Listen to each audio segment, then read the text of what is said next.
Ahoy, history buffs and naval enthusiasts.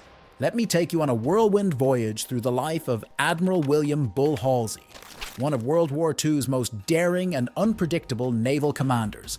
Strap in, because this story is full speed ahead and jam-packed with storms, literal and metaphorical. Number 1. The birth of a bull. William Frederick Halsey Jr. was born on October 30th, 1882 in Elizabeth, New Jersey. Now, don't let that quaint New Jersey upbringing fool you.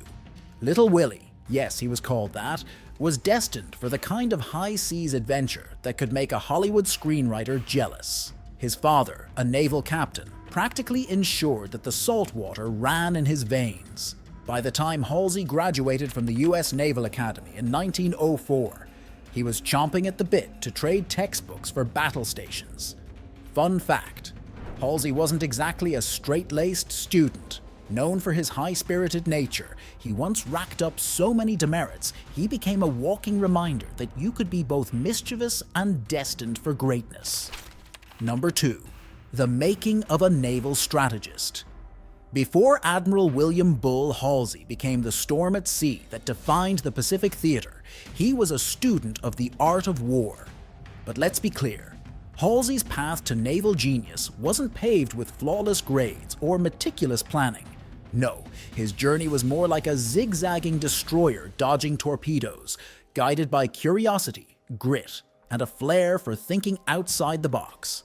Halsey's early education at the U.S. Naval Academy wasn't exactly a display of academic brilliance. He graduated in 1904, 43rd in a class of 62, a solid C student if we're being generous.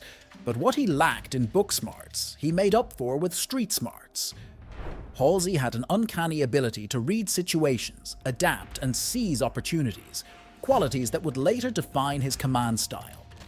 His formative years as a young officer were spent aboard battleships like the USS Missouri, where he honed his leadership skills and developed a keen understanding of naval operations. These weren't the days of glamorous naval aviation or sleek destroyers. It was coal, grit, and endless drills, a proving ground for someone destined for greatness. But it wasn't until Halsey's time at the Naval War College that his strategic mind truly began to shine. Here, Halsey immersed himself in the study of naval tactics, logistics, and the emerging technologies that were transforming warfare. He didn't just memorize strategies, he challenged them. When others clung to the past, Halsey looked to the future. One of the pivotal moments in Halsey's early career came when he encountered the budding field of naval aviation. At first, he saw airplanes as little more than airborne toys. But after witnessing the potential of carrier-based aircraft, he became one of its staunchest advocates. In 1934, Halsey earned his naval aviator wings at the age of 52, proof that you're never too old to learn something new, especially if that something is the future of warfare.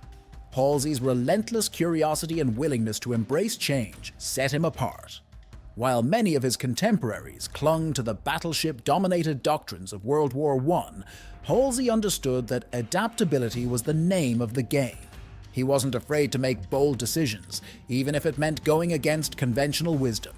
And as the storm clouds of World War II gathered, this forward-thinking approach would prove to be his greatest asset. Number 3. From decks to the skies. In the early 20th century, naval warfare was all about ships. Big, shiny, intimidating ships. But Halsey had a hunch that the real future of naval dominance wasn't on the water. It was in the air. By the 1930s, he was a full-fledged advocate for aircraft carriers, believing they would revolutionize naval combat. And boy, was he right. When Halsey took command of the carrier USS Saratoga in 1935, he wasn't just ahead of his time.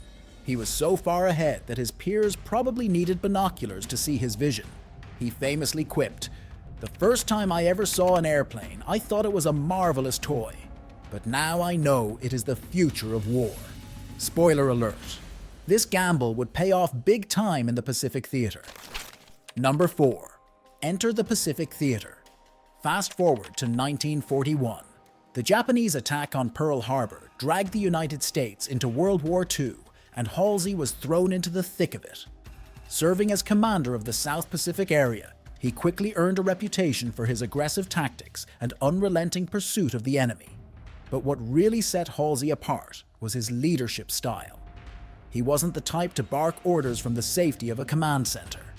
Nope, Halsey preferred to be on the front lines, mingling with sailors and officers alike. His booming voice, brash confidence, and larger-than-life persona earned him the nickname Bull.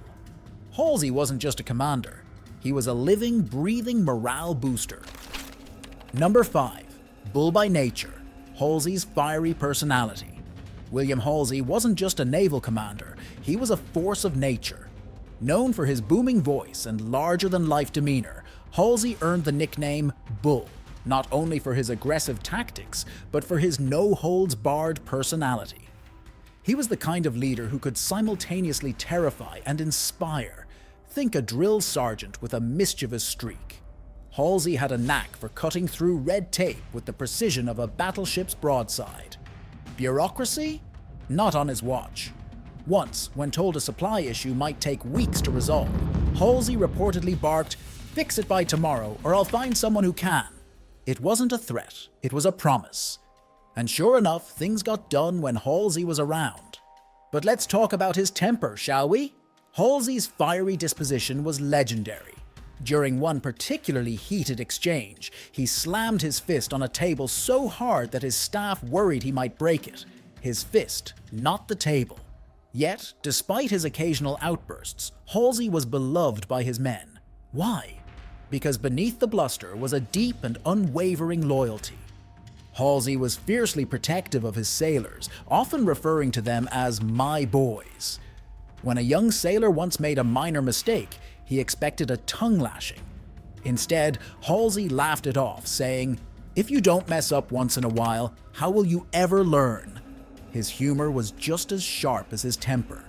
When asked how he managed to keep such high morale among his troops, he quipped, "A full stomach and a good laugh will do more for a man than all the medals in the world." It wasn't just talk.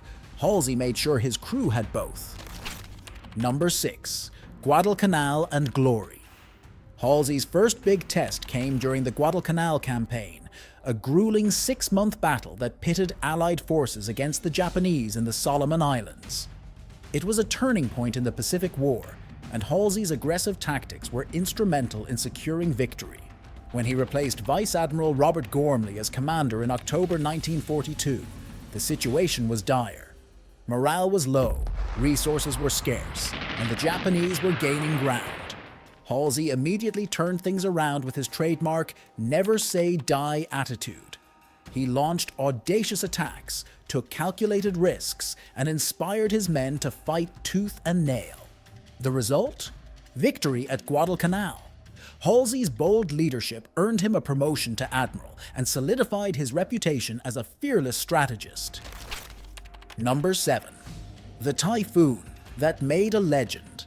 If you thought Halsey's story was smooth sailing, think again.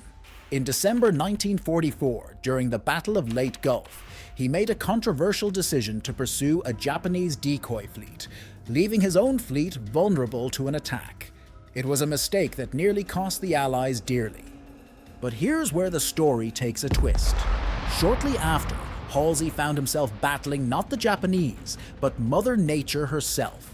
Typhoon Cobra, a ferocious tropical cyclone, tore through his fleet, sinking 3 destroyers and damaging dozens of other ships.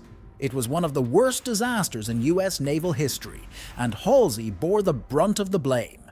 Still, in true Halsey fashion, he owned up to his mistakes, saying, "If I made a mistake in combat, I'll be the first to admit it. Admirable, but let's just say this wasn't his proudest moment." Number 8. The Battle of Leyte Gulf.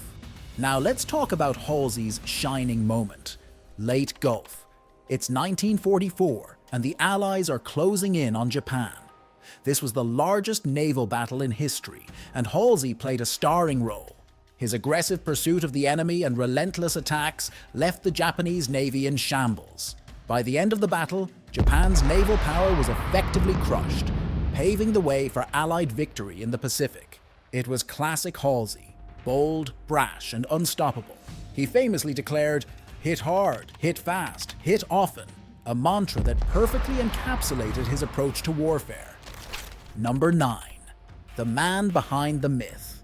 For all his bravado and battlefield success, Halsey was a deeply human figure. He was known for his unwavering loyalty to his men, his fiery temper, and his wicked sense of humor. Once, when asked about his aggressive tactics, he quipped, "The Japanese only know how to die. We'll teach them how to lose." But beneath the tough exterior was a man who carried the weight of his decisions. The Typhoon incident haunted him for the rest of his life, and he often second-guessed his actions. It's a reminder that even legends are fallible. Number 10. Legacy of a Bull. After the war, Halsey retired in 1947, but his impact on naval warfare was undeniable.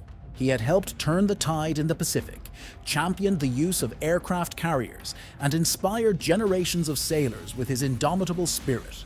He passed away in 1959 at the age of 76, leaving behind a legacy as one of America's greatest naval heroes.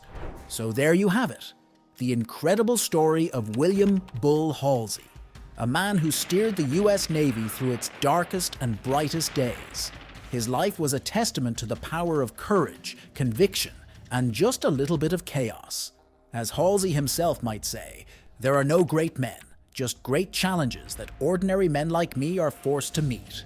Thanks for watching, and don't forget to like, subscribe, and share if you enjoyed this dive into history. Until next time, anchors away.